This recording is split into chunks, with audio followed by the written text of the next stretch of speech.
umuntu akabingelele kubona bonke ababukayo. Mhlambe umuntu uzokusho ukuthi asiphathekile kahle ngenxa yendlela inkantolo isimo esithathe ngayo.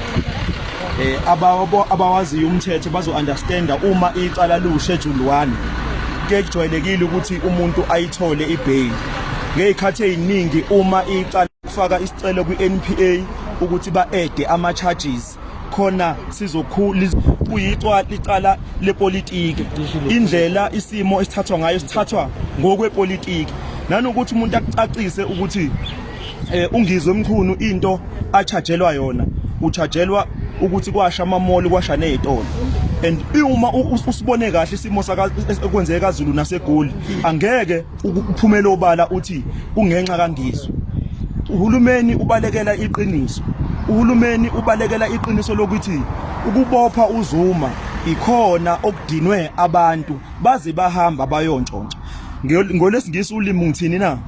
The arrest of President Zuma, it is what has gave a platform for people to go and loot in the shops.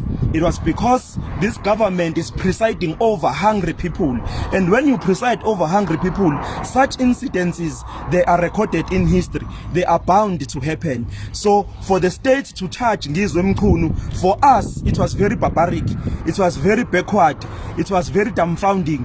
It is a political play which the state is using its machinery on an innocent person. So we maintain our firm position. Ngizwe Mkhunu, he is an innocent man. He was innocent before he went to prison. He will be innocent even after prison.